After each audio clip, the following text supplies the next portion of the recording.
அதனால தான் ஒரு அழகான ஒரு குட்டி கதை ஒன்று படித்தேன். ஒரு கடிகாரம் செய்கிற ஒரு பிராண்டட் ஷோரூம், அதோடைய முதலாளி அதே பகுதியில் வசிக்கிற ஒரு இளைஞன் அவரை மாதிரி வாழ்க்கையில் முன்னேறணும்னு நினச்சி, என்னையும் உங்கள் கம்பெனியில் சேர்த்துக்கோங்களேன், நீங்கள் எனக்கு தொழில் கற்றுக் கொடுங்களேன், நானும் பெரிய ஆளாக வரணும்னு விரும்புகிறேன். அப்படியாப்பா, உட்கார், சமீபத்தில் நீ என்ன கனவு கண்ட அப்படின்னு கேட்டிருக்கார். சார், 4 நாளாக தொடர்ந்து ஒரே கனவு கண்டேன். அதான் என்ன கனவு? லாட்ரியில் 1 கோடி ரூபாய் எனக்கு விழுற மாதிரி கனவு கண்டேன். நல்ல கனவுப்பா, நீ 1 மாதம் கழிச்சு வா அப்படின்னு அனுப்பிட்டேன். அவன் போயிட்டான். 1 மாதம் கழித்து திரும்ப வருகிறான். இப்போ என்ன கனவு அடிக்கடி வருது? அடிக்கடி எனக்கு ஒரு கனவு வருது. அதான் என்ன கனவு வருது? எங்கள் தாத்தா ஒருத்தருடைய சொத்தை பூரா எனக்கு எழுதி வச்சுட்டு அவர் செத்து போகிற மாதிரி கனவு கண்டேன். அருமையான கனவு, இன்னும் 2 மாதம் கழிச்சு வா, உனக்கு இன்னும் நல்ல நேரம் வரல, அனுப்பிட்டார். ரொம்ப வருத்தமாக போகிறான். 2 மாதம் கழித்து வந்து அப்படியே உட்காந்துருக்குறான். என்னப்பா, என்ன கனவு கண்ட? 2 நாளாக ஒரே ஒரு கனவு தான். என்ன கனவு? இதே கம்பெனியில் நான் வேலைக்கு சேர்ந்துட்டேன், ஒரு கடிகாரத்தை நான் ரிப்பேர் பண்ணிக்கிட்டு இருக்கிறேன், நேரம் ஆகிக்கொண்டே இருக்கிறது, எல்லாரும் எந்திரிச்சு போகிறாங்க, 6 மணி ஆயிடுச்சு, எல்லாரும் எந்திரிச்சு போயிட்டாங்க, ஆனாலும் நான் என் வேலையை செய்து கொண்டே இருக்கிறேன். இப்போது அந்த கடிகாரம் தங்க கடிகாரமாக மாறுகிறது, ஒவ்வொரு முள்ளும் வைரமாக மாறுகிறது, ஆனாலும் நான் என் வேலையை செய்து கொண்டே இருக்கிறேன். இப்போது வேலையும் முடிந்தது, கனவும் முடிந்தது அப்படின்னு. இப்போ அவர் சொன்னார், இப்போதுதான் இந்த வேலைக்கான தகுதி உனக்கு வந்திருக்கிறது, நீ இப்போ வேலைக்கு சேரலாம். ஏன் இந்த கனவை வைத்து நீங்கள் என்ன முடிவெடுத்தீர்கள் என்று அந்த இளைஞன் கேட்டபோது அந்த கடிகார கடையின் முதலாளி சொல்லியிருக்கிறார், என்றைக்கு அதிர்ஷ்டத்தின் மேல் நம்பிக்கையை விட்டுவிட்டு அடுத்தவர் சொத்தின் மேல் நம்பிக்கையை விட்டுவிட்டு உன் உழைப்பை கனவாக காண ஆரம்பித்தாயோ அன்றைக்கு நீ ஜெயிக்க ஆரம்பித்து விட்டாய் என்று அர்த்தம். நல்ல ஞாபகம் வைத்துக்கோங்க. தன் நேரத்தில் சரியாக இருப்பதால் தான், ஓயாமல் உழைத்து கொண்டே இருப்பதால் தான் கடிகாரம் எப்போதும் உயரத்தில் இருக்கிறது என்பதை நாம் மறந்துவிடக்கூடாது. அந்த கடிகாரத்தை யாரெல்லாம் மதிக்கிறோமோ அவர்கள் எல்லோரும் நிச்சயமாக ஒரு நாள் உயர்வார்கள் என்பதற்கு அந்த கடிகாரம் இருக்கும் இடமே சாட்சியாக இருக்கிறது. அதனால உழைப்பை கனவாக தள்ளாமல் கனவில் கூட உழைக்கிறவர்களுக்கு இந்த வெற்றி கைமேல் வந்து சேரும் என்பதுதான் இந்த கதை நமக்கு கற்றுக் கொடுக்கிற ஒரு அழகான தத்துவம். ஒரு வட ஆப்பிரிக்காவுடைய ஒரு கதை ஒன்று உண்டு. ஒரு நாள் கடவுள், வர்ணன் மலை கடவுள், காலதேவன்னு சொல்லுவோம்ல யமதர்மன், இவங்க 3 பேரும் ஒரு கிராமத்துக்கு போகிறாங்களாம். ஒரு நைட்டு நேரம் ஒரு விவசாயியுடைய குடிசைக்கு போகிறாங்க. இந்த கடவுள் போய் அவன்கிட்ட கேட்குறார், இன்னைக்கு எங்களுக்கு தங்குறதுக்கு இடம் இல்லை, நாங்கள் 3 பேரும் உங்கள் வீட்டில் தங்கிக்கலாமா அப்படின்னு. நீங்கள் யார் அப்படின்னு கேட்டிருக்கான். நான் தான் உன்னை படைத்த கடவுள் அப்படின்னு இருக்கிறார் கடவுள்.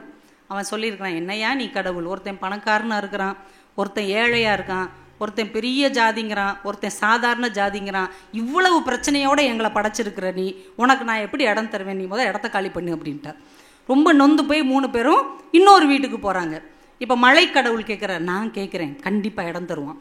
சரி போய் கேளு. ஐயா வணக்கம், எங்கள் 3 பேருக்கு உங்கள் வீட்டில் தங்குறதுக்கு இடம் தருவீங்களா? நீங்கள் யார்? நான் தான் வருணன், மலை கடவுள். வாங்க, உங்களை தான் தேடிக்கிட்டு இருந்தேன். திடீர்னு வந்தால் வந்துக்கிட்டே இருக்கிறது, பாலம்லாம் நிறைஞ்சி பாம்பு பள்ளியெல்லாம் வீட்டுக்குள்ளே வர்ற அளவுக்கு பேஞ்சும் கெடுக்கிறது, நல்ல அறுவடைக்காக எல்லாம் தயாராக இருக்கிற நேரத்தில் பேயாமையும் கெடுக்கிறது. இப்படி ஏற்றத்தாழ்வோடு நடந்துகிற நீங்கள் எப்படி எங்களுக்கு கடவுளாக இருக்க முடியும்? உங்களுக்கு இடமில்லை அப்படின்ட்டாங்க. மறுபடியும் அவங்க வருத்தத்தோட 3வது வீட்டுக்கு போகிறாங்க. இப்போ யமதர்மன் சொல்கிறார், நான் வேணா கேட்டு பார்க்கட்டா? உன்னை பார்த்தாலே எல்லாரும் பயப்படுவாங்கப்பா. பரவாயில்ல, நீங்கள் கேட்டு தான் ஃபெயிலியர் ஆகிடுச்சுல்ல, நான் ஒரு தடவை கேட்டு பார்க்குறேன், கேட்டுப்பார். இந்த 3வது வீட்டில் யமதர்மன் கேட்கிறார், எனக்கு உங்கள் வீட்டில் இடம் கிடைக்குமா? நாங்கள் 3 பேரும் தங்குறதுக்கு. ஐயா நீங்கள் யார்? நான் தான் காலதேவன். யமதர்மன் காலன் என்று சொல்லுகிறார். அவன் படக்குன்னு எந்திரிச்சு காலை தொட்டு கும்பிட்டுட்டு சொல்கிறான், நீதாயா உலகத்தில் எல்லோரையும் சரிசமமாக மதித்து நடத்துகிறவன். ஒருத்தருடைய உயிரை எடுக்கணும்னா எடுத்துருவன், உனக்கு லஞ்சம் கொடுக்க முடியாது, உன்னை தடுத்து நிறுத்த முடியாது, அதிகாரத்தால் உன்னை எதுவும் செய்ய முடியாது, உனக்காக இந்த 3 பேருக்கும் நான் இடம் தருகிறேன் என்று அந்த விவசாயி சொன்னதாக அந்த வட ஆப்பிரிக்காவினுடைய ஒரு கதை ஒன்று உண்டு. இப்போ நீங்கள் யோசிச்சு பாருங்க, இந்த உலகத்தில் ஏன் யமதர்மனுக்கு காலன் என்று பெயர் வைத்தார்கள், கால தர்மன் என்று ஏன் பெயர் வைத்தார்கள் என்றால், காலத்தை சரியாக பயன்படுத்தி கொள்ளுகிறவன் மட்டும்தான் காலத்தை வென்று நிலைக்க முடியும் என்பதற்காக அவருக்கு அந்த பெயரை வைத்திருக்கிறார்கள். அதே மாதிரி வாழ்க்கையில் ஜெயிக்கணும்னு நினைக்கிறவங்க அடுத்தவங்க பேச்சை கேட்டுகிட்டே உட்காந்துருக்கவே கூடாது. இந்த 4 பேர் அக்கா என் பேச்சை கேட்காம எஞ்சி போயிடக்கூடாது. இது ஒரு கலை. சரியா? எப்போ பார்த்தாலும் நமக்கு என்ன செய்வோம் தெரியுமா? 4 பேர் என்ன நினைப்பாங்களோ, 4 பேர் என்ன சொல்லுவாங்களோ. நமக்கு பிரச்சனை என்ன தெரியுமாங்க? இப்போ நம்ம பொண்ணு 30 மார்க் எடுத்துட்டான்னு வைங்க, 30 மார்க் எடுத்தது நமக்கு பிரச்சனை கிடையாது. அடுத்தவங்க இதை கேள்விப்பட்டால் நம்மளை பற்றி என்ன நினைப்பாங்க, அதுதான் பிரச்சனை. இப்போ ஒரு வியாபாரம் செய்கிறோம், இந்த வியாபாரம் தோல்வி அடைஞ்சிருச்சுன்னு வைங்க, தோல்வி நமக்கு பெருசு கிடையாது. இதை 4 பேர் என்னெல்லாம் பேசுவாங்க, அதுதான் பிரச்சனை. இந்த மனிதன் ரொம்ப தன்னுடைய மனதை அழுத்தி அழுத்தி வீணா போவதற்கு முக்கிய காரணமே அடுத்தவர்கள் என்ன சொல்வார்களோ என்பதுதான். வாழ்க்கையிலே ஜெயிக்க பிறந்தவர்கள் என்றைக்கும் அடுத்தவர்கள் பேச்சை கேட்டுக்கொண்டு உட்கார்ந்திருக்க மாட்டார்கள். தன்னுடைய புத்தி என்ன சொல்கிறதோ அதைத்தான் செய்வார்கள். எப்போ பார்த்தாலும் அடுத்தவங்க என்ன சொல்லுவாங்க, அடுத்தவங்க என்ன சொல்லுவாங்கன்னு யோசிச்சுக்கிட்டே இருந்தோம்னா வாழ்க்கையில் நாம் ஜெயிக்கவே முடியாது. அலெக்சாண்டர் தான், அலெக்சாண்டர் மாவீரன் சொன்னோம்ல, அவர் உலகத்தையே ஜெயிக்கணும்னு நினச்சவர். அவர் ஒரு நாள் குதிரையில் படையோடு வந்துட்டு இருக்கிறார். ஒரு ஊரை கடந்து போகிறார். அந்த ஊருக்கு கார்டியன் அப்படின்னு பேர். அந்த ஊர் மக்கள்லாம் அவரை சுற்றி வளைச்சி நிற்கிறாங்க. அந்த கிராமத்துக்காரங்க, என்ன விஷயம், உங்களுக்கு ஏதாவது பிரச்சனையா? எங்களுக்கெல்லாம் ஒரு பிரச்சனையும் இல்லை, நீங்கள் உலகத்தையே ஜெயிக்கணும்னு நினைக்கிறீங்கல்ல, அதுக்கு ஒரு வழி இருக்குது. உலகத்தையே ஜெயிக்கிறதுக்கு உங்கள் கிராமத்தில் என்னப்பா வழி இருக்குது, இங்கே வாங்க அப்படின்னு கூப்பிட்டு போகிறாங்க. ஒரு இடத்துல ஒரு பெரிய நூல்கண்டு இருக்குது. அவ்வளவு சிக்கல்கள் நிறைந்த ஒரு பெரிய நூல்கண்டு. இந்த மக்கள் அலெக்சாண்டரை கூப்பிட்டு சொல்கிறாங்க, இது 1000 வருஷமாக இங்கே தான் இருக்குது. எங்கள் ஊர் மக்களுடைய நம்பிக்கை என்ன அப்படின்னா, இதை யார் பொறுமையாக இந்த முடிச்செல்லாம் அவித்து ஒரே நீளமாக்குறாங்களோ அவர்களால் தான் உலகத்தை ஜெயிக்க முடியும் என்பது எங்கள் கிராமத்தின் நம்பிக்கை. நீங்கள் உலகத்தை ஜெயிக்கணும்னு நினைக்கிறீங்கல்ல, இதை அவிழ்த்து காட்டுங்க. ஒரு நிமிஷம் குதிரையை விட்டு இறங்கி அலெக்சாண்டர் இப்படியே முன்னும் பார்த்தார்.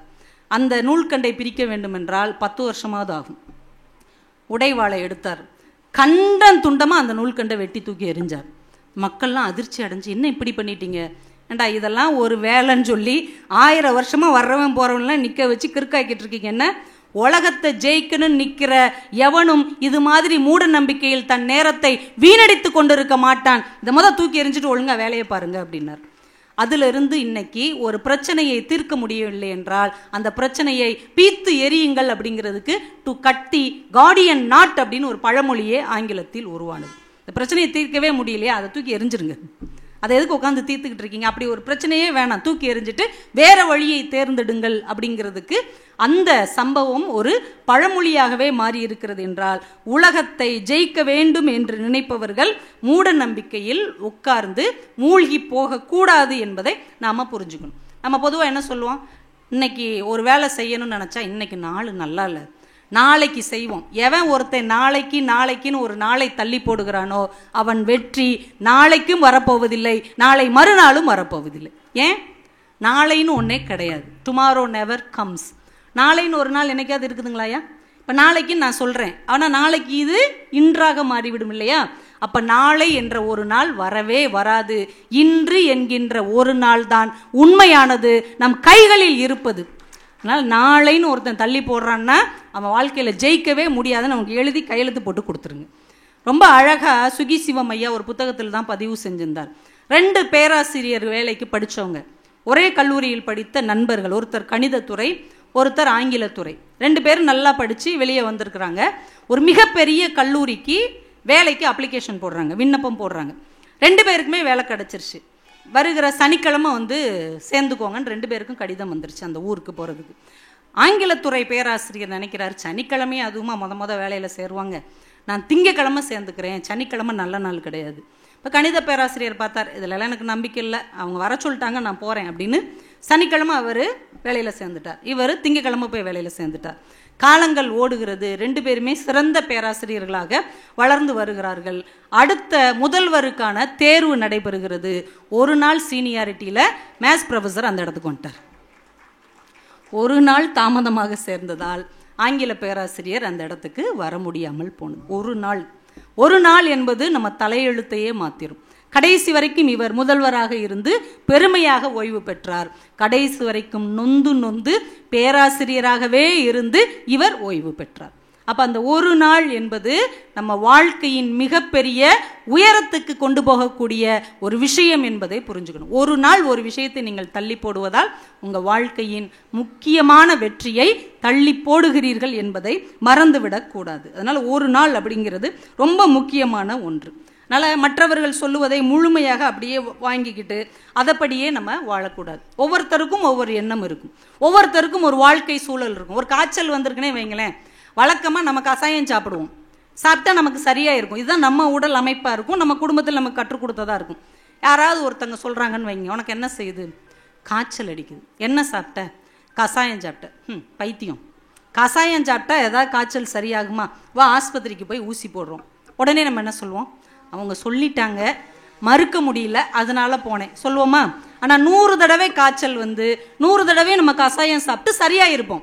ஆனால் இன்னைக்கு புதுசாக ஒருத்தர் சொல்லிட்டார், அதை மறுக்க முடியாது என்பதற்காக நாம் நம்ம வாழ்க்கை முறையே மாற்றுகிறோம் இல்லையா?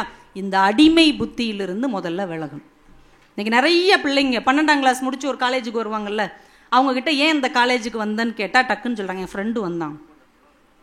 இந்த கோர்ஸ் ஏன் எடுத்த? என் ஃப்ரெண்டு எடுத்தா. இப்போ உனக்குன்னு சுய அறிவே இல்லையா? இல்லை. இப்போ நாளைக்கு உன் ஃப்ரெண்டு என்ன செஞ்சாலும் அதைத்தான் செய்வியா? அதைத்தான் செய்வேன். அப்போ நமக்குன்னு ஒரு சிந்தனை இருக்கணும் இல்லையா? நமக்குன்னு ஒரு எண்ணம் இருக்கணும் இல்லையா? நம் மனசு சொல்வதை நம்ம உட்காந்து கேட்கணும். ஒரு கடற்கரை கிராமத்தில் ஒரு மீனவர் இருந்திருக்கிறார். பரம்பரையாகவே அவங்க மீனவர் தான். கடலுக்குள்ளே போய் வலை வீசி மீன்களை எடுத்துகிட்டு வந்து வியாபாரம் செஞ்சு வாழ்கிறவங்க. அந்த மீனவனை பார்த்து ஒரு பெரியவர் கூப்பிட்டு கேட்டிருக்காரு, டெய்லி கடலுக்கு போவியா? ஆமாம். நடுக்கடல் வரைக்கும் போவியா? ஆமாம். அதையும் தாண்டியெல்லாம் போவேன். அச்சுச்சோ, சூறாவளி சுனாமிலாம் வரும்ல, அது வரத்தான் செய்யும். இவ்வளோ கஷ்டப்பட்டு நீ ஏன் கடலுக்கு போகிற? ஏங்க இவ்வளோ கஷ்டப்பட்டு தானேங்க மீனெல்லாம் எடுத்துகிட்டு வர முடியும், நான் வியாபாரம் பண்ண முடியும், இதுதான் என் வாழ்க்கை முறை. சரி, உங்கள் அப்பா என்ன செஞ்சார்? எங்கள் அப்பாவும் மீனவரை தான் இருந்தார். எப்படி இறந்தார்? ஒரு நாள் மீன் பிடிக்க போகும்போது ஒரு சுழலில் சிக்கி இறந்துட்டார். உங்கள் தாத்தா அவரும் மீனவரை தான் இருந்தார். அவர் எப்படி இறந்தார்? ஒரு நாள் அவர் இது மாதிரி நடுக்கடலுக்கு போகும்போது ஒரு சூறாவளி வந்து அதனால இறந்துட்டார். இப்படி உங்கள் பரம்பரையே கடலுக்குள்ளே போனதுனால தான் இறந்துருக்காங்களே, நீ அதையும் தாண்டி டெய்லி கடலுக்கு போறியே, உனக்கு பயமா இல்லையா? எந்த தைரியத்தில் நீ கடலுக்கு போகிற?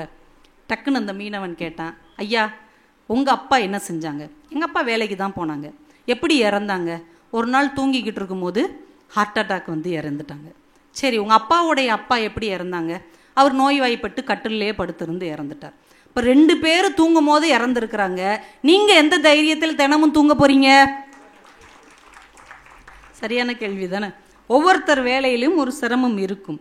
எல்லாருக்கும் கடைசி நாள் என்று ஒன்று இருக்கும். அந்த நாள் வரும் வரைக்கும் நமக்கான வாழ்க்கையை நாம் தான் வாழ வேண்டுமே தவிர இன்னொருவர் நிர்ணயிப்பதற்கு விட்டு கொடுத்து விட்டு வேடிக்கை பார்த்து கொண்டிருக்க கூடாது. நமக்கு தெரியும் நம்ம வாழ்க்கை முறை, நம்முடைய குடும்ப சூழல், நாம் எதை நோக்கி பயணிக்க வேண்டும் என்பதை நாம் தான் முடிவு செய்ய வேண்டுமே தவிர இன்னொருத்தர் கையில் அதை ஒப்படைக்கக்கூடாது. அப்போ தான் அதனால் வருகிற வெற்றி நமக்கு இனிக்கும், அதனால் வருகிற தோல்வி நமக்கு பாடத்தை தரும். இல்லைன்னா அடுத்தவங்க சொல்லி ஜெயிச்சுட்டோன்னு வைங்களேன், காலம் முழுக்க அவர் சொல்வார், என்னால் தான், நான் இல்லைன்னா இவன் சீரழிஞ்சு செங்கச்சம் வந்திருப்பான், இவெல்லாம் எங்கே கடந்தான். இப்படியே காலம் முழுக்க நம்ம வெற்றியை அவர் கொண்டாடி கொண்டு இருப்பார், நம்ம வேடிக்கை பார்த்துட்டே இருக்க வேண்டியதுதான். அதே நேரம் நம்ம தோற்று போனால் கூட அந்த ஆளால் தான் தோத்தேன், நான் நல்லா தான் இருந்தேன், அந்த ஆள் இப்படி ஒரு வழிகாட்டினா தோத்து போயிட்டேன்னு அடுத்தவங்க மேலே பழிய போட்டு கடைசி வரைக்கும் அதில் நாம் குளிர் காய்ந்து கொண்டு இருப்போம். என்றைக்கு என் வாழ்க்கை என் கையில் என்கின்ற ஆளுமையை நாம் கையில் எடுக்கிறோமோ அன்றைக்கு வெற்றியும் தோல்வியும் நம்முடைய வலது கை இடது கையாக மாறும். அடுத்தவர் கைகளில் அதை நாம் ஒருபோதும் விடக்கூடாது. அதே மாதிரி நம்ம மனசு தாங்க மிகப்பெரிய பலம். இப்போ நான் உங்ககிட்ட ஒன்று கேட்குறேன், ஒரு மனிதனுடைய ஆயுள் காலம் எவ்வளவு? பொதுவாக நம்ம ஆயுள் காலம் எவ்வளவுங்க? எத்தனை வயசு? 100 வயசு. யாராவது நம்ம நினைக்கும் போது ஃபோன் பண்ணாங்கன்னா உனக்கு ஆயுசு 100, எவ்வளோ அல்பத்தனம் பாருங்க. 100 வயசு தான் வாழணும் நம்ம ஃபிக்ஸ் பண்ணுறோம். நம்மளுடைய எண்ணமே என்னவா இருக்குது? 100 வயசு தான். ஆனால் உண்மையிலேயே 100 வயது அப்படிங்கிறது வெறும் எண்கள் தான், வெறும் நம்பர்ஸ் தான். நீங்கள் ஓஷோ ஒரு புத்தகத்தில் ரொம்ப அழகாக பதிவு செய்திருக்கிறார். காஷ்மீர், அஜர்பைஜான் ஒரு ஊர் இருக்குது தெரியுமா? இப்போ ஒரு படம் வந்ததில்ல, தலைப்படம், அது என்ன படங்க? விடாமுயற்சியா? அந்த படத்தில் ஒரு ஊர் வரும் தெரியுமா, ஒரு நாடு, அந்த நாடு அஜர்பைஜான். அங்கே காஷ்மீரில் உஸ்பெகிஸ்தான் மாதிரி நாட்டில எல்லாம் சர்வசாதாரணமாக 120 வருஷம் வாழ்வாங்களாம். சர்வசாதாரணமாக 100 வருஷம் தாண்டி நிறைய பேர் வாழ்வாங்களாம். ஜப்பானில், சைனாலெல்லாம் பார்த்தீங்கன்னா 100 வயதை கடந்த நிறைய பெரியவர்கள் விவசாயம் செஞ்சுக்கிட்டு இருப்பாங்க, கார் ஓட்டிட்டு போவாங்க, பெட்ரோல் பல்கில் வேலை பார்ப்பாங்க, சர்வசாதாரணமாக இருப்பாங்க. எத்தனை வயசுன்னு கேட்டால் 110 அப்படிம்பாங்க. நமக்கு தான் அதிர்ச்சி ஆயிரும். நமக்கு 60 வயசு கடந்து யாராவது வாழ்ந்தாலே இவங்க என்னைக்கு போய் சேருவாங்க, இவங்க சொத்து நமக்கு வரும்னு ஏக்கமாயிருது. 70 வயசை கடந்து அவங்களுக்கே பதட்டமாயிருது, சீக்கிரம் போய் சேர்ந்துடணும், 70 வயசு வாழ்ந்துட்டேன், ஏன் என்ன எழுதியா வச்சிருக்க 70 வயசு தான் நீங்கள் வாழணும்னு. உங்களுடைய வயது என்ன என்பதை நீங்கள் தீர்மானிக்காதீர்கள், உங்களுடைய எண்ணம் தீர்மானிக்கட்டும். இல்லை இன்னொருத்தர் தீர்மானிக்கணும்னு அவசியம் கிடையாது. ஓஷோ தான் சொல்லுகிறார், ஒவ்வொரு இந்த மாதிரி இடத்துல 150 வயசு வரைக்கும் சாதாரணமாக வாழ்வாங்களாம். அதனால தான் ஜார்ஜ் பெர்னாட்ஷா ஒரு தடவை என்ன பண்ணியிருக்கிறார், லண்டனில் இருந்து அவருக்கு 90 வயசு, நான் இனிமேல் இந்த லண்டனில் வாழ விரும்பலை, ஒரு கிராமத்தில் போய் வாழ விரும்புகிறேன், லண்டன்லேருந்து ரொம்ப தூரத்தில் உள்ள ஒரு கிராமத்தை தேர்ந்தெடுத்திருக்கிறார். அவர் கூட இருந்தவங்க கேட்டிருக்காங்க, எதுக்கு இவ்வளோ வயசில் போய் நீங்கள் அங்கே வாழணும்னு விரும்புகிறீங்க? இல்லைப்பா, அந்த கிராமத்து வழியாக வரும்போது நான் ஒரு கல்லறையை பார்த்தேன், அந்த கல்லறையில் ஒரு வாசகம் எழுதியிருந்தது, அந்த வார்த்தை தான் என் வாழ்க்கையவே மாத்துச்சு அப்படின்னார். அப்படி என்ன எழுதியிருந்தது? இந்த கல்லறையில் உறங்குபவர் 120 வயதானவர், இவ்வளவு இளம் வயதில் இவர் இறந்திருக்கக்கூடாது, இந்த அகால மரணத்திற்கு வருந்துகிறோம்னு எழுதியிருக்காங்க. 120 வயசுல அந்த ஊர்க்காரங்க சர்வசாதாரணமாக 150 வயசு வாழ்வாங்களாம். அப்போ 30 வயசுக்கு முன்னாடி இவர் இறந்துட்டாருன்னு வருத்தப்பட்டு கல்லறையில் எழுதியிருக்காங்க. ஜார்ஜ் பெர்னாண்டஸ் வாழ்ந்தா இது மாதிரி வயதை மனதில் கொள்ளாது, வாழ்க்கையின் அனுபவத்தை மட்டுமே மகிழ்ச்சியாக எடுத்துக்கொள்ளுகிற இந்த ஊரில் தான் நான் வாழ்வேன், அங்கே போய் வாழ்ந்து 100 வயசுக்கு மேலே வாழ்ந்து தான் இறந்து போயிருக்கிறார். அப்போ வயது என்பது கூட வெறும் எண்கள் தான். நம் எண்ணங்களின் உயரம் அதிகமாக இருந்தால் 120 வயது வரைக்கும் நாம் கம்பீரமாக வாழ முடியும். நம்ம ஊர்லேயே பத்மஸ்ரீ விருது வாங்கினாங்களே ஒரு அம்மா, பாப்பம்மான், 102 வயசில் பத்மஸ்ரீ விருது வாங்கினாங்க. அதுக்கப்புறம் ஒரு 7-8 வருஷம் வாழ்ந்துதான் அவர்கள் மறைந்தார்கள். பத்மஸ்ரீ விருது வாங்கும்போது கூட அவங்களே இயற்கை விவசாயம் பண்ணிக்கிட்டு இருந்தாங்க. அவங்களே மம்பட்டி எடுத்துகிட்டு போய் வயலுக்கு போய் அவங்க விவசாயம் பண்ணிட்டு இருந்தாங்க. அவங்கள ஒரு விழாவில் நாங்கள் பார்த்தோம், கல்யாண மாலை நடத்துகிற ஒரு விழாவில். அப்போ அவங்களுக்கு 102 வயசு.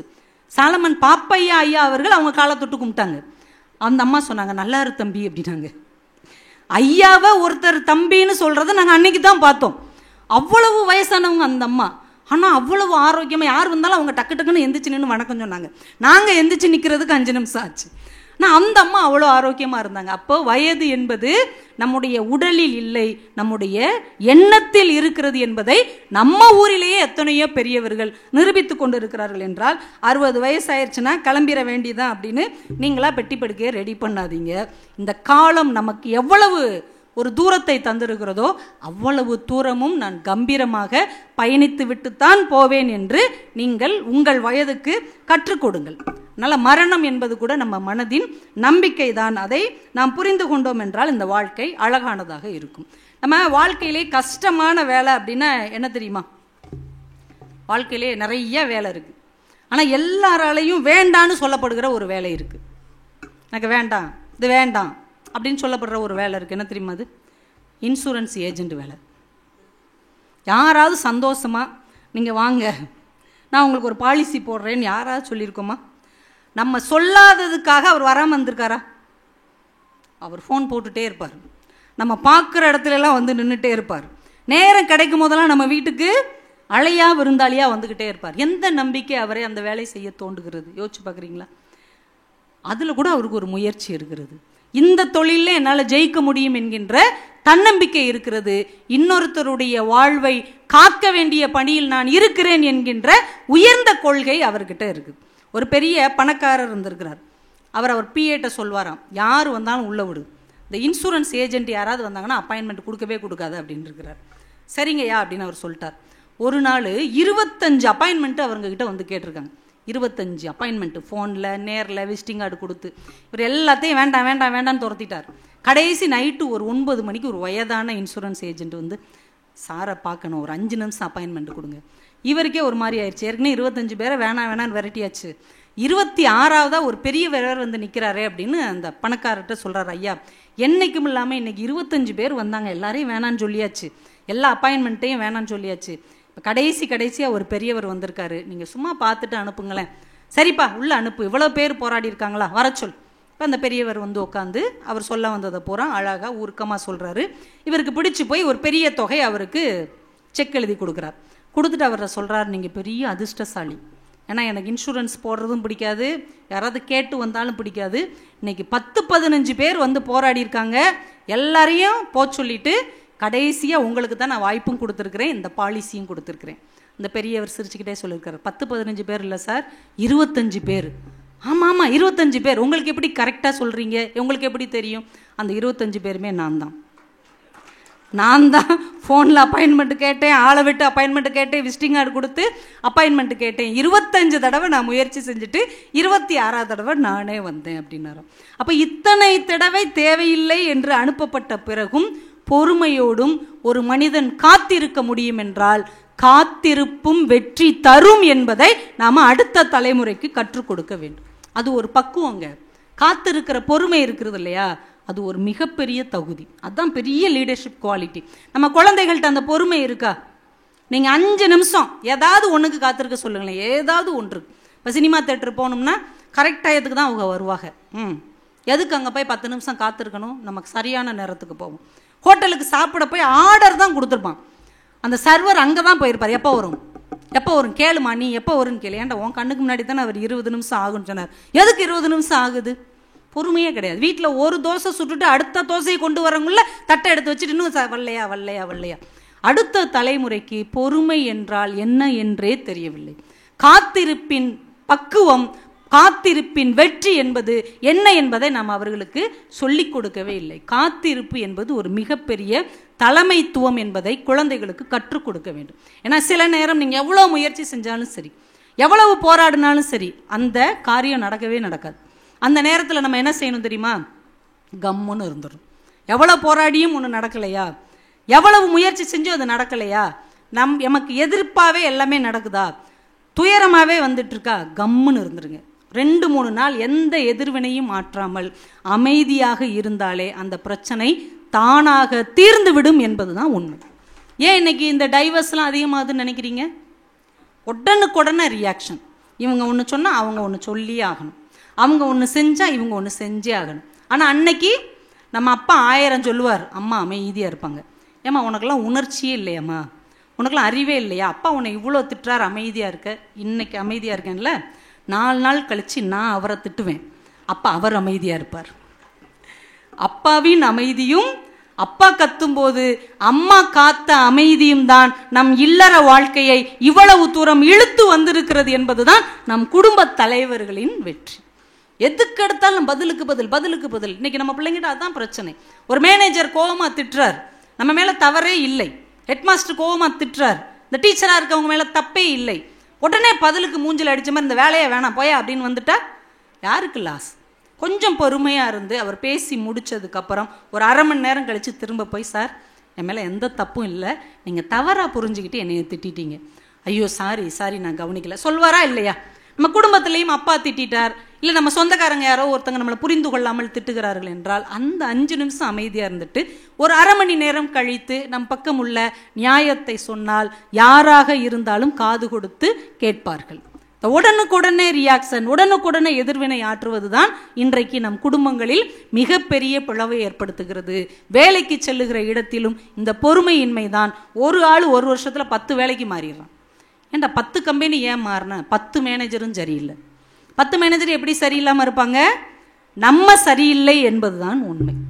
அதை ஒத்துக்கொள்ளுகிற பக்குவம் வேண்டும். எந்த ஒரு பிரச்சனையும் பொறுமையோடும் சகிப்புத்தன்மையோடும் அமைதியாக இருக்க கற்றுக்கொண்டாலே பாதி பிரச்சனை தீர்ந்துடும். மகாபாரதத்தில் ஒரு கிளைக்கதை ஒன்று உண்டு. இப்போ சீக்கிரம் முடிச்சிருவோம் 2 விஷயத்தோட. ஒரு கிளைக்கதை, மகாபாரத கதையை விட்டுட்டு நிறைய கிளைக்கதைகள் உண்டு. அதில் ஒரு கதை, ஒரு மரத்தில் ஒரு ஜோடி புறா உட்காந்துருக்காங்க, கணவன் மனைவி 2 பேரும் உட்காந்து ரொம்ப சந்தோஷமாக பேசிக்கிட்டு இருக்கிறாங்க. விழுப்புரத்தில் புத்தக திருவிழாலாம் ரொம்ப நல்லா நடந்து முடிய போது, அடுத்த வருஷம் எப்படா வரும்னு ஆசையாக இருக்குது அப்படின்னு 2 பேரும் பேசிக்கிட்டு இருக்கிறாங்க. இப்போது கொஞ்சம் வெளியில் எங்கேயாவது போகலாமான்னு யோசிக்கிறாங்க. வானத்தில் ஒரு கழுகு வட்டமிட்டு இருக்குது. நம்ம இப்போ பறந்து போனால் அந்த கழுகு பிடிச்சிரும், அதனால் நம்ம இங்கே மரத்துலேயே உட்காந்து பேசிக்கிட்டு இருக்கும்போது தற்செயலாக திரும்பி பார்க்குது ஒரு புறா. ஒரு வேடன் அம்பை எடுத்து இந்த 2 புறாவையும் ஒரே ஷாட்டில் அடிக்கிறதுக்கு குறிப்பாத்துட்டு இருக்கான். இப்போ பெண் புறா பதட்டமாகுது, ஏங்க அவன் நம்மளை குறிப்பாத்து அடிச்சிடுவான் போல, 2 பேரை அடித்தாலும் கஷ்டம், ஒருத்தரை விட்டு ஒருத்தரை கொன்னாலும் நம்ம வாழ முடியாது, வாங்க நம்ம அதுக்கு பறந்தே போயிடலாம். இப்போ கணவன் புறா சொல்லியிருக்கிறது, மேலே போனாலும் சாவு, இவன் நம்ம மேலே குறிப்பாத்து அடித்தாலும் சாவு, ஆனால் நமக்கு இருக்கிற ஒரே வாய்ப்பு மேலே போனால் கண்டிப்பாக சாவு. ஒருவேளை அந்த வேடனுடைய குறி தப்பினால் நமக்கு வாழ்க்கை இருப்பதற்கு வாய்ப்பு இருக்கிறது, அதனால் நம்ம இருக்கிற இடத்துல அப்படியே இருப்போம் என்று அந்த புறா சொன்னதாம். வேடன் ரொம்ப கரெக்டாக குறிப்பார்த்து அம்பை எய்கிறான். அவன் காலுக்கு கீழே இருந்து ஒரு கட்டெரும்பு அவனை கடிச்சிருது. இந்த அம்பு குறித்தவரி மேலே பறந்து கொண்டிருந்த கழுகை அடித்து விட்டது. இப்போ கழுகு கீழே விழுந்துருச்சு, 2 பேரும் சந்தோஷமாக பறந்துட்டாங்க. அந்த 1 நிமிட பொறுமை, அந்த 1 நிமிட காத்திருப்பு 2 உயிர்களை காப்பாற்றியது என்றால், சில நேரங்களில் ஓங்கி ஓங்கி சத்தம் எழுப்புவதை விட அமைதியாக இருப்பதும் வாழ்க்கையில் வெற்றியை கொண்டு வந்து தரும் என்பதை தலைமை பண்பில் புரிந்து கொள்ள வேண்டும். நம்ம கட்சி தலைவர்கள்லாம் பாருங்க, ஆட்சியில் இல்லாதப்ப அப்படியே பொறுமையா இருப்பாங்க. அவங்களுக்கான காலம் வரும்போது அப்படி ஏறி வந்து அந்த இடத்தை பிடிப்பார்கள். தோத்துட்டோம் அப்படிங்கிறதுக்காக அழுதுகிட்டு ஓட மாட்டாங்க. அவங்க மறுபடி காத்திருந்து அந்த இடத்தை பிடிப்பார்கள் என்றால் அவர்களுக்குள்ளே எவ்வளவு பொறுமையும் காத்திருப்பும் காலம் கனிந்து வரும் வரை அவர்கள் பொறுமைசாலியாக இருப்பதால் தான் இவ்வளவு பெரிய வெற்றியை அடைந்திருக்கிறார்கள் என்றால், காலம் வரும் வரை காத்திருக்கிற குணத்தை நாம் வளர்த்து கொள்ள வேண்டும். ஏன் இந்த புத்தகம், இதெல்லாமே புத்தகத்திலிருந்து நாம் கற்றுக்கொண்டது தான். எத்தனையோ மனிதர்களுடைய வாழ்க்கை அனுபவத்தை இந்த புத்தகம் நமக்கு கற்றுக் கொடுக்கிறது. வாழ்க்கையில் நாம் ஜெயிக்கிறதுக்கு 2 வழி இருக்குது. ஒன்று, நாமே போராடி நாமே ஒவ்வொரு வழியாக கண்டுபிடிச்சி முன்னேறி போகுது. இன்னொன்று, நமக்கு முன்னாடி போராடி ஜெயிச்சு முன்னேறி இருப்பாங்கள்ல, அவர்களுடைய வாழ்க்கை அனுபவத்தை எடுத்துக்கொள்வது. எது எளிய வழி?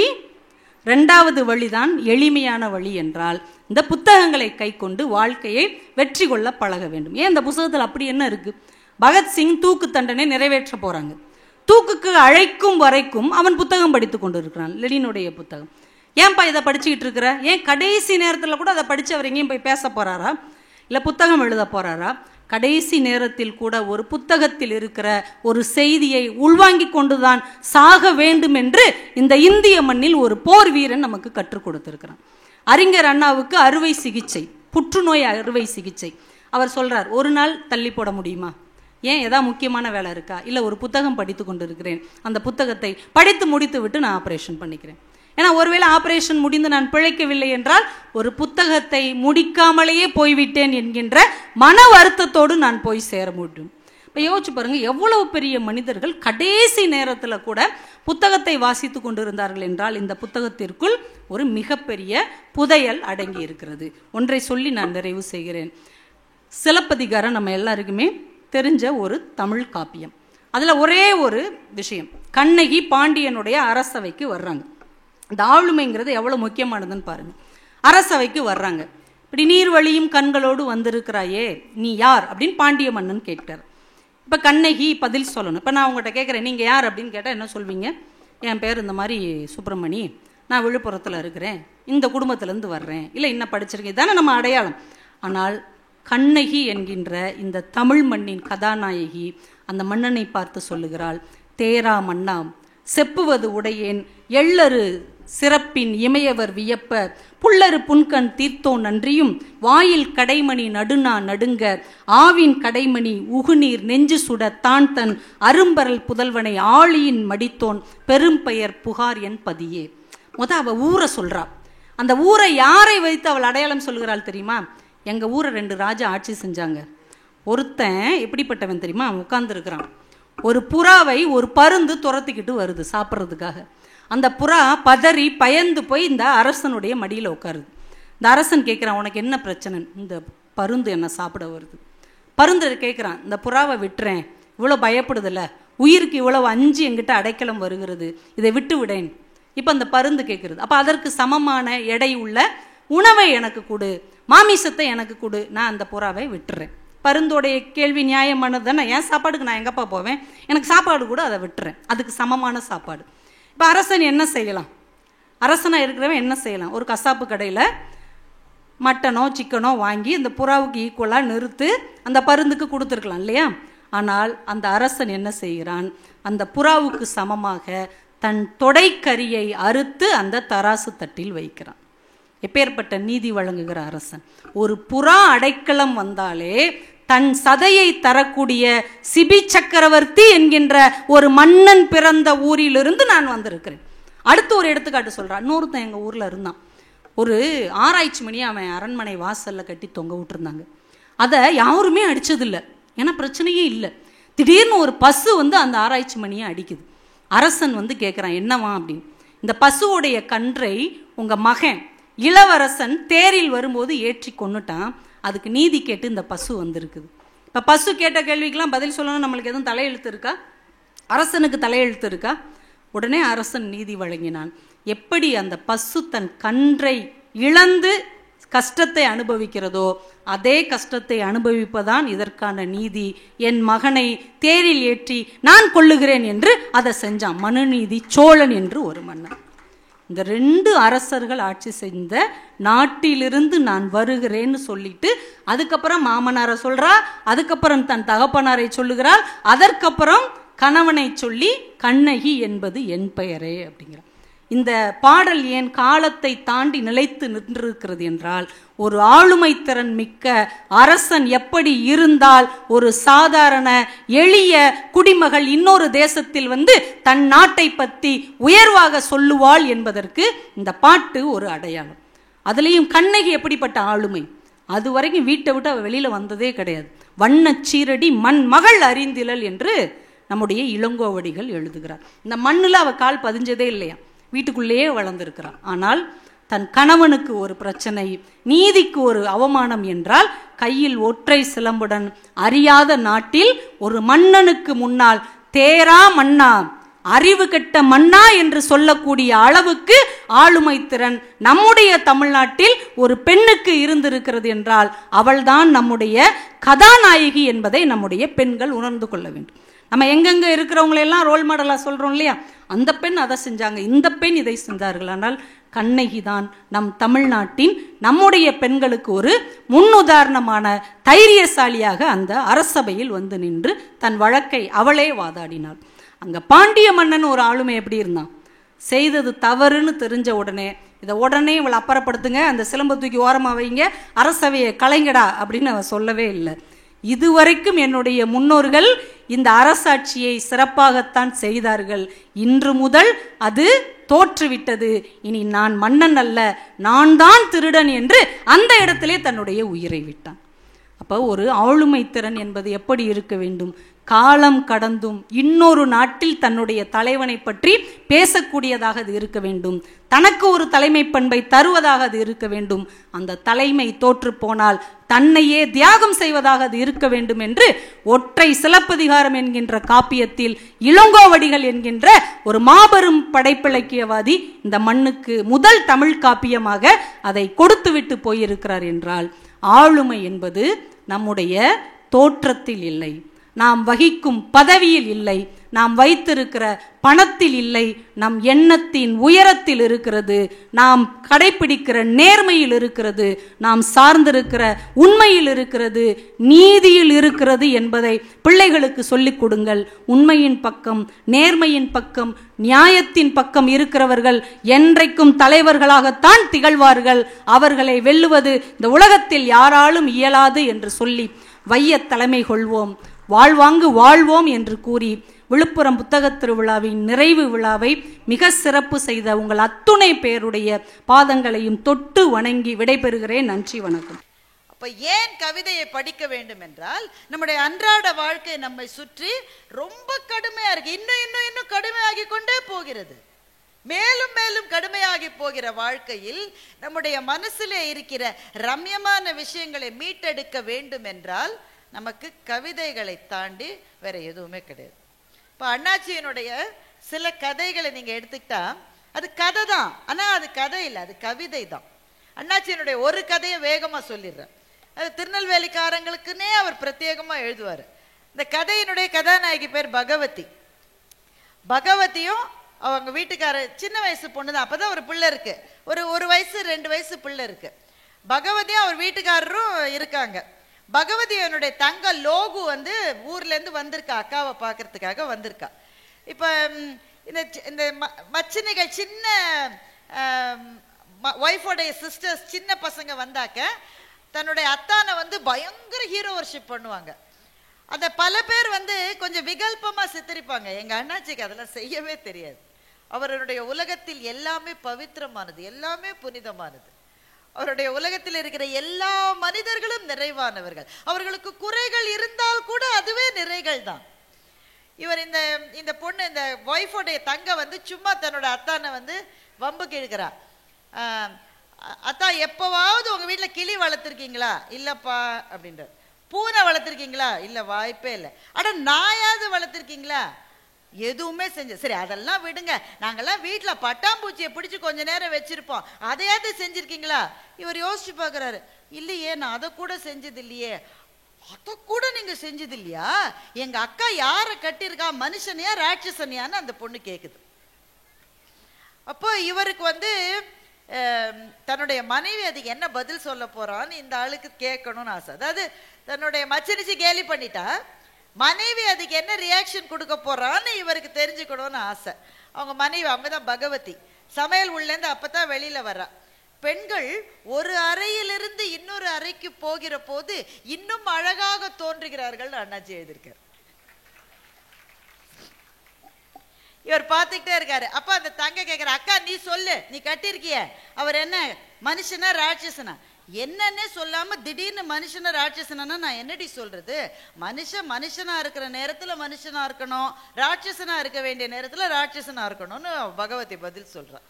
அப்புறம் என்ன பஞ்சாயத்துன்னு கேட்குறா. வந்து உட்காந்த உடனே உங்க வீட்டுக்காரர் ஒரு கிளியை கூட வளர்த்தது இல்லையா, ஒரு பூனை கூட அவருக்கு தெரியாதா, ஒரு நாயை கூட வளர்த்தது இல்லையா, அவர் என்ன மனுஷனான? இவர் இந்த கணவர் சொல்றாரு, பகவதி இவ இதெல்லாம் சொல்லி உன்னை திரும்ப அம்மா வீட்டுக்கே கூட்டிட்டு போயிடுவா போல இருக்குமா, என்கிட்டேருந்து பிரிச்சு அவ்வளவு பெரிய குற்றப்பத்திரிக்கை என் மேல வைக்கிறான். ஆனா இவங்க நினைச்ச மாதிரி பகவதி இதை ஜாலியா எடுத்துக்கல. திடீர்னு அவன் நினைவு எங்கேயோ போயிருச்சு. அவ சொன்னா, எங்க அப்பா ஒரு வாத்தியாரு, எங்க வீட்டுல நாங்க 7 பொம்பளை பிள்ளை 4 ஆம்பளை பிள்ளை, இவ்வளவு பிள்ளையும் பெத்ததுக்கு பிறகு எங்களை வளர்த்ததுக்கு பிறகு திடீர்னு அம்மா இறந்துட்டாங்க. எங்க அப்பா ஒத்தையாளா எங்களை வளர்த்தாரு. அவர் வளர்த்தாரு என்ன, நாங்க ஒருத்தர் வளர்த்துட்டோம். இதுல இந்த மாதிரி வளர்ந்த போது நாயையும் பூனையும் கிளியையும் வளர்க்கறதுக்கு எங்களுக்கு எங்க நேரம் கிடைச்சிருக்கு? ஒருத்தர் நாங்க வளர்த்துட்டோம் அப்படின்னு சொல்லும் போதே இறந்து போன அம்மாவினுடைய நினைவினால் பகவதியினுடைய கண்ணில் இருந்து கண்ணீர் வந்தது. அக்கா அழுவுறதை பார்த்து தங்க லோகுவுக்கு உடனே அழுக வருது. இப்போ பகவதி சொல்ற, எங்க அம்மா இறந்த போது எங்க வீட்டில் மொதல் பிள்ளைக்கு 27 வயசு, கடைசி பிள்ளை லோகுக்கு 1.5 வயசு. இந்த ரேஞ்சில் எங்க வீட்டில் இவ்வளவு பிள்ளைகள் நாங்க வளர்ந்தோம். ஆனா என்ன, ஒன்றும் எங்க அப்பா எங்களை குறையா வளர்க்கல, நல்லா தான் வளர்த்துருக்கோம். இப்போ கூட எங்களை பார்த்தா நாங்கள் எங்கள் ஊருக்கு போனால் ஆச்சி சொல்லும், உங்கள் அம்மா உங்களெல்லாம் பார்த்தா உங்கள் அம்மா ஞாபகமாகவே இருக்குடின்னு சொல்லும். நாங்களும் எல்லாரும் ஒரே போல தான் வளர்ந்தோம். எங்கள் அம்மா சொல்லுவாங்க, ஒரு பொம்பளை பிள்ளையோடைய அழகு எதில் இருக்குது தெரியுமா? தலைக்கு குளிச்சு முழுகின ஒரு பிள்ளைக்கு கையில் ஒரு சினுக்கோரியை கொடுத்து வகுடு எடுக்க சொன்னால் கொஞ்சம் கூட கை பெசகாமல் வகுடு எடுக்கணும், எந்த வேலை செஞ்சாலும் முழுமையாக செய்யணும்னு எங்கள் அம்மா சொல்லித்தான் எங்களை வளர்த்தாங்க. இதெல்லாம் அந்த திருநெல்வேலி லாங்குவேஜ் இது எல்லாமே. உடனே இவர் நினைச்சு பார்த்துக்கிறாரு, கணவர் நினைச்சு பார்த்துக்கிறாரு, உண்மைதான். அவங்க வீட்டுக்கு வந்த பிறகு லோகு வந்து 2-3 நாளா அவ தான் கோலம் போடுறா. அவ்வளவு நாளா மனைவி பகவதி தான் வீட்டு வாசல்ல கோலம் போடுவா. லோகு வந்து 2-3 நாளா அவ கோலம் போடுறா. அக்காக்காரியோட கோலத்துக்கும் தங்கக்காரியோட கோலத்துக்கும் எந்த வித்தியாசமும் இல்லை. புள்ளி வைக்கிறதுல இருந்து அந்த கோட்டை சுழிக்கிறதுல இருந்து அச்சு போன மாதிரி ஒன்னாவே இருக்கு. அவங்க அத்தை சொன்னாங்களாம், இவன் அத்தை வீட்டுக்கு வந்துட்டாங்க. இவங்க கேட்டாங்க, என்ன அத்தை விலாசமே இல்லாம எப்படி வீட்டுக்கு வந்தீங்க? ஆமா, வாத்தியார் மக வீட்டுக்கு வர்றதுக்கு விலாசம் வேற வேணுமாக்கும், வாசல்ல இருக்கிற கோலத்தை பார்த்தாலே தெரியுது இந்த வீட்டு பொண்ணு போட்ட கோலம்னு என்று அண்ணாச்சி எழுதுகிறார். அப்புறம் அந்த பகவதி சொல்றா, இப்படி ஒருத்தர் வளர்த்துக்கிட்டோம். ஆனா நம்ம என்னைக்காவது ஒரு நாள் ஜூக்கு போறோன்னு வச்சுக்கோயேன், அங்க ஒரு இடத்துல மான் வந்து முகத்தை நீட்டினா நான் ஒரு பிடி புல்லை கொடுப்பேன், லோகு நீ கூட ஒரு பிடி புல்லை கொடுப்ப. உங்க அத்தா வந்து 2-3 பிடி புல்லை கொடுக்காம ஓய மாட்டாரு, அது போராதா மனுஷனுக்கு என்று பகவதி கேட்டார். இந்த கணவர் பதில் சொன்னார், ஆமா இந்த உலகத்துல புல்லுக்கா பஞ்சம்னு கேட்டார். உடனே லோகுவினுடைய கண் கலங்கியது அப்படின்னு சொல்லி கதையை முடிச்சிருக்காரு. இந்த உலகத்துல புல்லுக்கா பஞ்சம், அந்த இடத்துல புல்லுன்றது புல்லா? நம்ம கொடுக்கறதுக்காக இருக்கிற அன்புக்கு இந்த உலகத்துல என்ன பஞ்சம்ன்ற விஷயத்தை தானே அண்ணாச்சி எழுதியிருக்காரு. இந்த கதையை படிச்சு முடிச்சப்போ எவ்வளவுதான் உங்களை சுற்றி இருக்கிற வாழ்க்கை கடுமையான வாழ்க்கையாக இருந்தால் கூட ஒரு துளி அன்பை நம்மிடமிருந்து இன்னொரு ஜீவனுக்கு கொடுத்து விட முடிகிற வாழ்க்கையை நாம் வாழ்ந்தால் அதுவே போதும்னு நமக்கு தோணுது இல்ல? அப்படிப்பட்ட ஒரு சிந்தனையை நம்முடைய நெஞ்சத்துக்குள் கொண்டு வரக்கூடிய ஒரு தமிழ் எழுத்தாளர் இருக்கிறார் என்றால் அவர்தான் வண்ணதாசன். அவரைத்தான் இன்றைக்கு இந்த மண்ணும் இந்த அரங்கமும் கௌரவிக்கிறது. மக்களை நாம் கொடுத்து வைத்திருக்க வேண்டும். ஏனென்றால் கவிதைகள் நம்மை வாழ்க்கையை ரசிக்க செய்கிறது. அது மாத்திரமில்ல, சில கவிதைகள் தான் நம்மை வாழவே வைக்கிறது. சில கவிதைகள் தான் வாழ வைக்கிறது. இதோ இந்த மண்ணில் பிறந்த பாரதி எழுதினான், வஉசியை செக்கிழுக்க வைத்தார்கள் என்ற செய்தி பாரதியினுடைய காதுக்கு வருகிறது. உடனே எழுதினான், தண்ணீர் விட்டோ வளர்த்தோம் சர்வேசா, இப்பயிரை கண்ணீரால் காத்தோம் கருக திருவுளமோ, மாதரையும் மக்களையும் வன்கண்மையார் பிரிந்து காதல் இளைஞர் கருத்தழிதல் காண்பாயோ, மேலோர்கள் வெஞ்சிரையில் வீழ்ந்து கிடப்பதும் நூலோர்கள் செக்கடியில் நோவதுமே காண்கிலையோ, எண்ணற்ற நல்லோர் இதயம் கலங்கி இரு கண்ணற்ற செய்போல் கலங்குவதும் காண்கிலையோ என்று மகாகவி பாரதி கண்ணீரோடு எழுதினார். அந்த கவிதை எழுதப்பட்டு 110 ஆண்டுகளுக்கு மேலே ஆகிவிட்டது. பாரதி உயிரோடு இல்லை, வஉசி உயிரோடு இல்லை. அவர்கள் யாரால் சிறைப்பிடிக்கப்பட்டார்களோ அந்த பிரிட்டிஷ்காரனுடைய சாம்ராஜ்யம் முடிந்து எத்தனையோ ஆண்டுகள் ஆகிவிட்டது. எல்லாம் முடிந்தது. ஆனால் கவிதை முடிவில்லாமல் இன்றைக்கும் வாழ்ந்து கொண்டே இருக்கிறது. அதான் நான் சொன்னேன், கவிதைக்கு இறந்த காலம் என்பதே கிடையாது. அது எப்போதும் நித்தியமான நிகழ்காலத்தில் மாத்திரமே வாழ்வதுதான் கவிதை. இந்த தமிழ்நாட்டு மண்ணிலே கவிஞர்கள் எப்படி வாழ்ந்தார்கள்? எங்கள் பாரதி 39 வயதிலே இறந்து போனான். பாரதியினுடைய கான்டெம்பரரி, அவர் வாழ்ந்த காலத்திலே வாழ்ந்த தாகூர் கிட்டத்தட்ட 90 வயதுக்கு மேலே வாழ்ந்தார். தாகூருக்கு நோபல் பரிசு கிடைத்தது, பாரதிக்கு ஒரு பரிசும் கிடைக்கல. தாகூர் நினைத்தபடி சாந்தி நிகேதனை கட்டமைக்கக்கூடிய வாய்ப்புகளை காலம் தாகூருக்கு கிடைத்தது. பாரதியினுடைய கனவுகள் ஏதாவது நிறைவேறியதா என்று எனக்கு தெரியவில்லை. ஒன்று ரெண்டு நிறைவேறி இருக்கலாம், பெரும்பாலான கனவுகள் நிறைவேறவில்லை. இந்த தேசம் விடுதலை பெற வேண்டும் என்று அவன் கண்ட அந்த அடிப்படை கனவு நிறைவேறுகிற போது கூட பாரதி உயிரோடு இல்லை. இது எதுவுமே கிடைக்க பெறாமல் 39 வயதில் பாரதி காலமானது யாருக்கு சம்மதம்? கம்பன் கம்பராமாயணத்தை எழுதிய பிறகு சோழ மன்னனுடைய அவையில் சோழனுக்கும் கம்பனுக்கும் ஏதோ பிரச்சனை வந்திருக்கிறது. அது அம்பிகாபதி அமராவதி காதல் என்று சில பேர் சொல்லுகிறார்கள். அதற்கு ஆதாரம் இல்லை. ஒருவேளை அதுவாகவும் இருந்திருக்கலாம், வேற ஏதாவது ஒன்று. சோழனை பார்த்து கம்பன் சொன்னான், மன்னவனும் நீயோ வளநாடும் உனதோ, உன்னை அறிந்தோ தமிழை ஓதினேன் என்று சோழ மன்னனை பார்த்து கேட்டுவிட்டு கம்பன் தன்னுடைய நாட்டை விட்டு வேறு ஒரு நாட்டுக்கு போனான் என்று இங்கே இந்த மண்ணிலே கதை இருக்கிறது. எந்த எழுத்தாளர்? இந்த மண்ணை சேர்ந்த புதுமை பித்தன் தமிழ்நாட்டில் எழுத்தாளராக வாழ முற்படுவது அபாயகரமானது என்றே எழுதிவிட்டு வறுமையிலே மறைந்து போனார் புதுமை பித்தன். எழுத்தாளர்கள், படைப்பாளிகள், கலைஞர்கள் எப்போதும் சமூகத்தால் கொண்டாடப்படுவது இல்லை. அதனால போகன் என்ற கவிஞர் எழுதிய ஒரு கவிதை உங்களுக்கு சொல்லுகிறேன். இந்த மாதிரி ஒரு சிச்சுவேஷன் உங்களுக்கு எல்லாம் வரலாம்.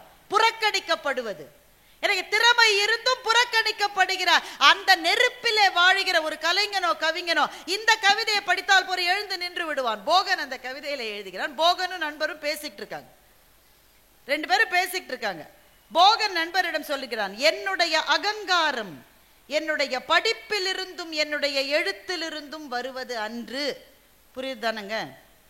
இந்த கவிஞர்களுக்கு எல்லாமே ஒரு கெத்து இருக்கும் தானே. எங்க அண்ணாச்சிக்கு கிடையாது, மற்றபடி ஒரு கெத்து இருக்கும் தானே. இந்த கவிஞனாலே ஒரு அப்படி பார்க்குற பார்வை இருக்கும் தானே. என்னுடைய அகங்காரம் என்னுடைய படிப்பிலிருந்தோ என்னுடைய எழுத்திலிருந்தோ வருவது அன்று. இப்ப நண்பன் கேட்கிற, அப்புறம் எதிலிருந்து வருது? என்னுடைய அகங்காரம் என் துயரங்களிலிருந்து வருவது, நான் பட்ட துன்பங்களிலிருந்து வருவது, நான் பட்டு கொண்டிருக்கிற துயரங்களிலிருந்து வருவது. உடனே நண்பன் கேட்டான், துயரம் வந்தால் பணிவு தானே வரும், அகங்காரம் எப்படி வரும் என்று நண்பன் கேட்டான். நல்ல கேள்விதானே. திரும்ப திரும்ப வாழ்க்கை போட்டு போட்டு அடிச்சா கீழே தானே குனிவான். ஐயா ஐயா கொஞ்சம் கவனிங்கய்யா, என்னையும் பார்த்துங்க, இன்னும் தானே குனிவான். துயரம் வந்தால் பணிவு தானே வரும், அகங்காரம் எப்படி வரும் என்று நண்பன் கேட்டான். அதுக்கு போகன் பதில் சொன்னார், துயர் உற குறுகுகிறவன் மனிதன், துயர் உற நிமிருகிறவன் கவிஞன் என்று போகன் பதில் சொன்னார். காலனை தன் காலருகே அழைத்து காலா என் கால் அருகே வாடா, சற்றே உரை மிதிக்கிறேன் என்று சொன்ன பாரதியை பற்றி நீ கேள்விப்பட்டிருக்கிறாய் தானே? அவன் அப்படி சொன்ன போது அவன் கையிலே கால் அணா கூட இல்லை.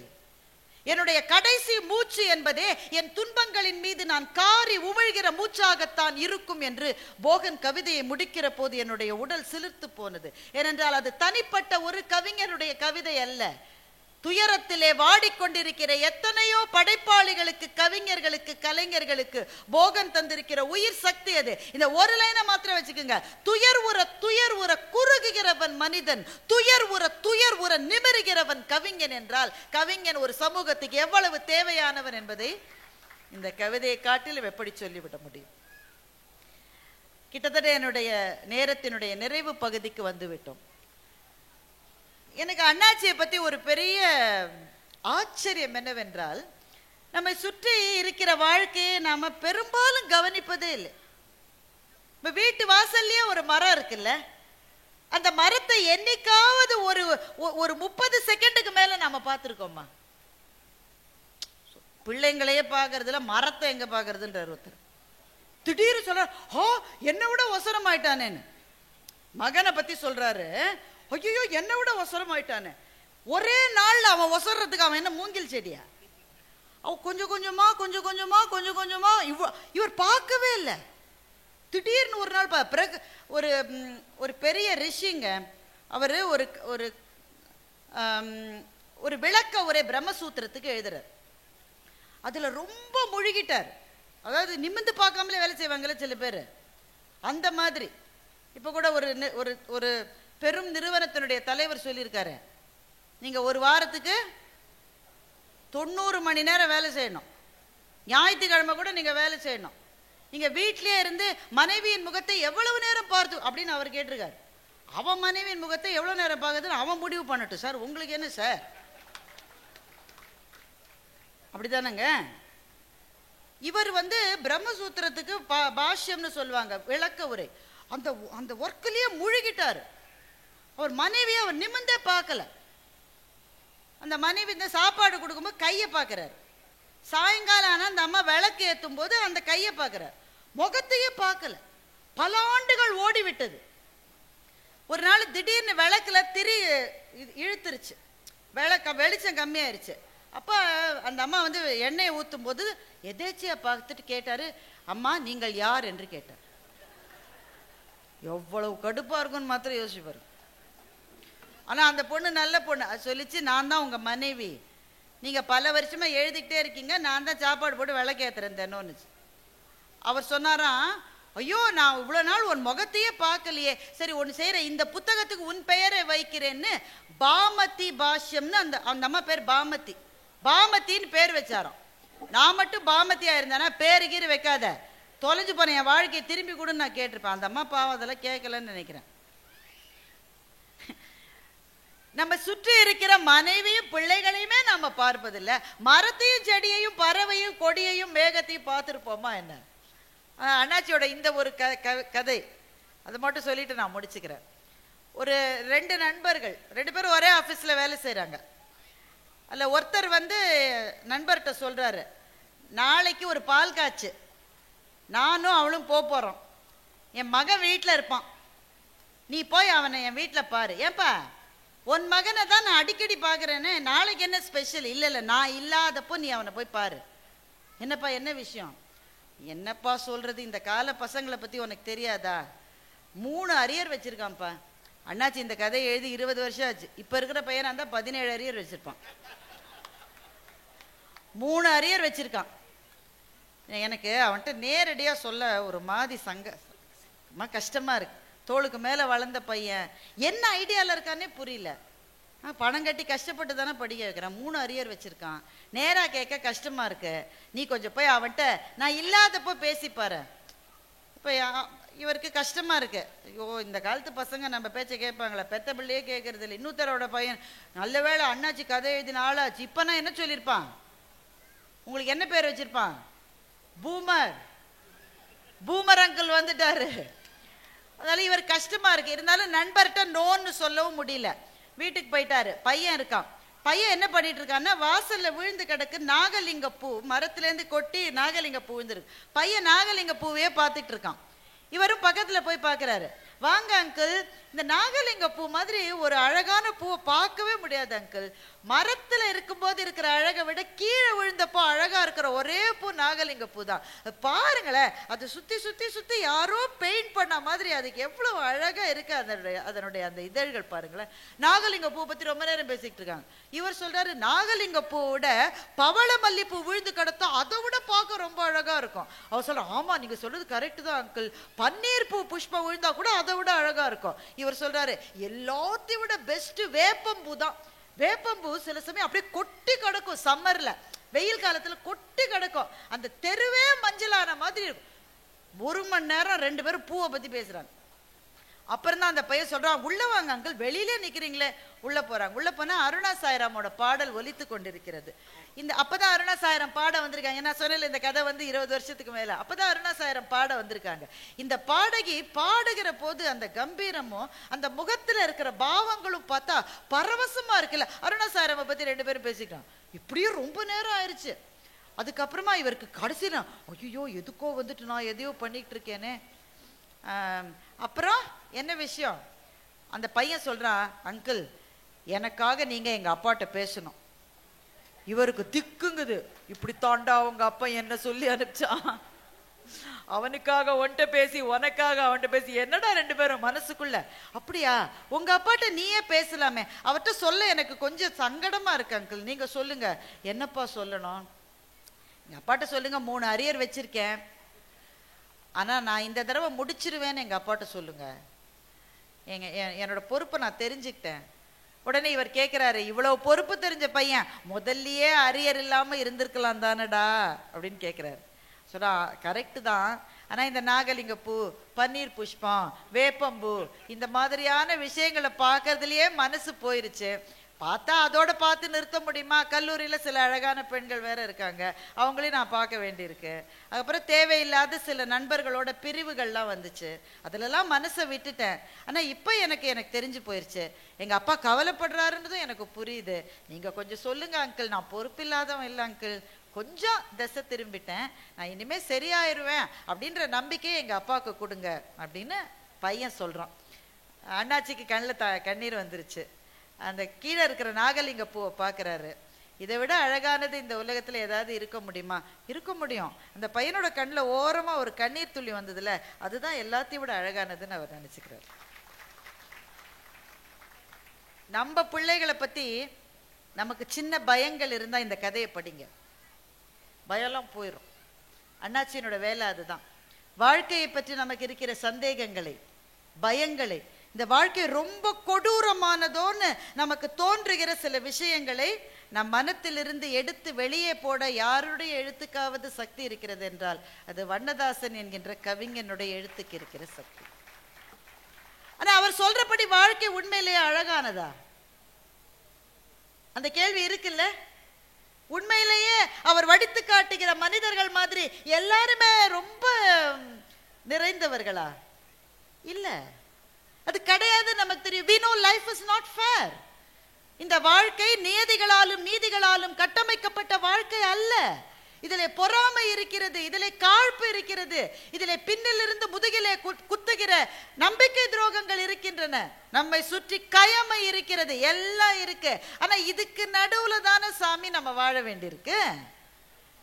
அப்படி வாழ்கிற போது எதையாவது பிடிச்சுக்கிட்டா தானே எந்திரிச்சு நிற்க முடியும். எதை பிடிச்சுக்கலாம்னா அவருடைய கவிதையையும் கதைகளையும் பிடித்து கொள்ளலாம். வாழ்க்கையின் மீது நமக்கு நம்பிக்கை வரும்.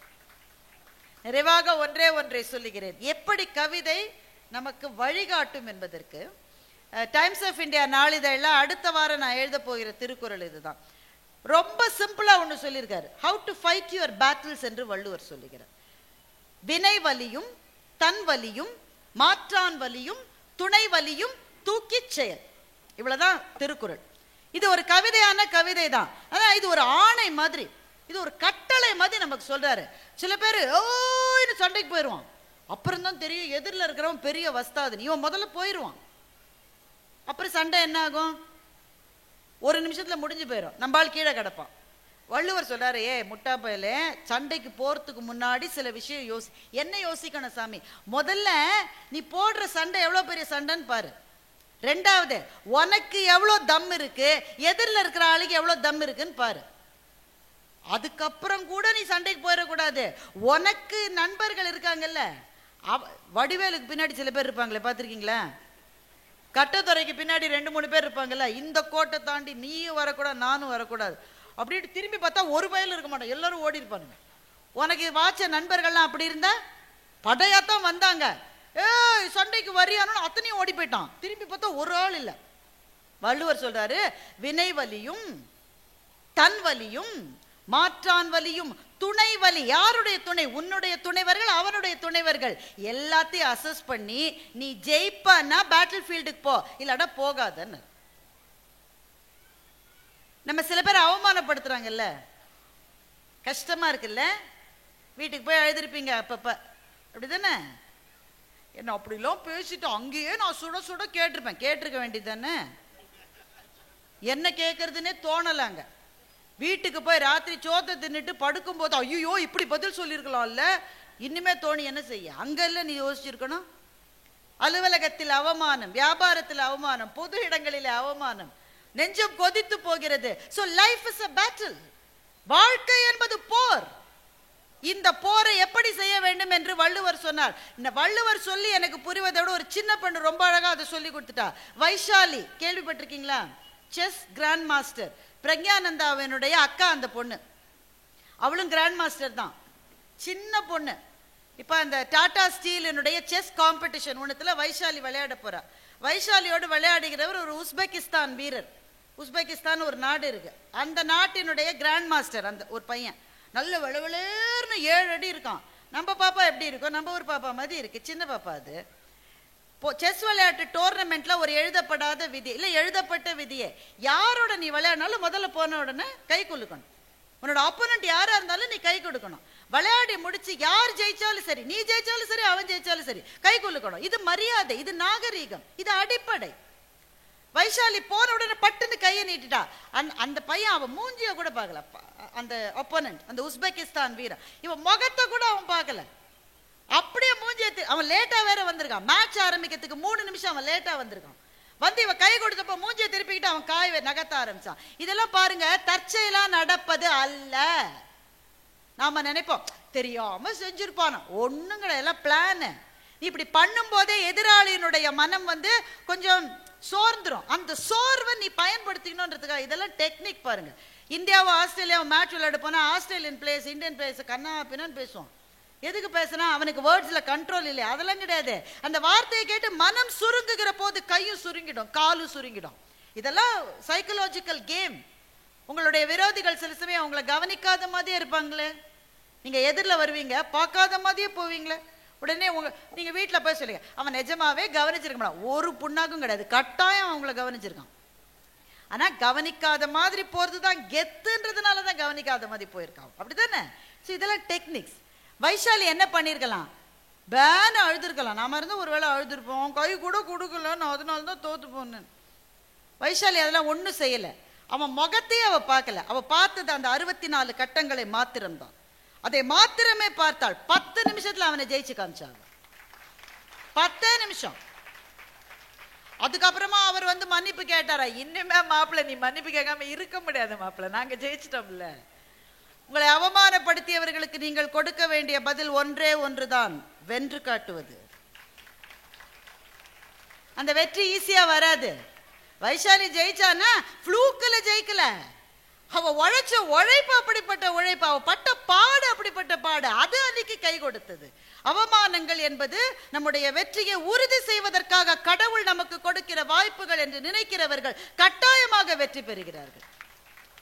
ஆனா நான் இங்க பேச வந்து நிறைவா சொல்ல போது, இந்த ஃபைட் நமக்கு தேவை, இந்த பேட்டில்ஸ் தேவையா இருக்கு. இந்த போராட்டங்கள் வாழ்க்கையில் இருக்குதானுங்க. பெத்த பிள்ளைகளோட சண்டை இருக்குங்க, பெத்த பிள்ளையோட சண்டை இருக்கு. அவர் தான் எல்லாத்தையும், ரேமன்ஸனுடைய தலைவர் சின்ஹானியா என்கிறவர், அவர் தான் அந்த பிராண்டையே கட்டமைச்சாரு. இன்னைக்கு அவரோட மகன் அந்த வீட்டில் அவரை இருக்க விடாம அவர் ஒரு 3 பெட்ரூம் அபார்ட்மெண்ட்ல வசிக்கிறாரு, பையன் எல்லாத்தையும் எடுத்துக்கிட்டான். இப்படி எல்லாம் இருக்குதானே? வாழ்க்கை என்பது போராட்டமாகத்தான் இருக்கிறது.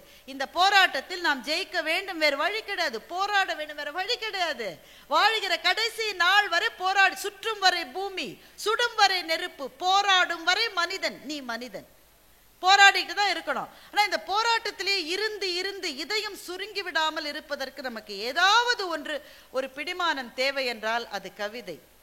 அது வாழ்க்கையை பற்றியும் மனிதர்களை பற்றியும் நம்பிக்கைகளை விதைக்கிற கதைகளும் கவிதைகளும் தான் நாம் வாழ்வதற்கு தேவை. அதை கொடுக்கிற அண்ணாச்சிக்கு பாராட்டு எடுத்து நடத்தி கொண்டிருக்கின்ற இந்த அரங்கமும், என்னை அழைத்த மிகச்சிறந்த எழுத்தாளர் நாரம்புநாதன் ஐயா அவர்களுக்கும், மேடையில் இருக்கிற பெரியவர்களுக்கும், குறிப்பாக என்னுடைய மனச்சோர்வுகளை தன்னுடைய எழுத்தால் ஒவ்வொரு நாளும் போக்கடித்துக் கொண்டிருக்கின்ற வண்ணதாசன் அவர்களுக்கும் நன்றி சொல்லி இந்த நல்ல வாய்ப்புக்கு நன்றி பாராட்டி முடிக்கிறேன். வணக்கம். இந்த தகவல் உங்களுக்கு பிடிச்சிருந்தா லைக் பண்ணுங்க, உங்க ஃப்ரெண்ட்ஸுக்கு ஷேர் பண்ணுங்க, மறக்காம எங்க சேனலுக்கு சப்ஸ்கிரைப் பண்ணுங்க.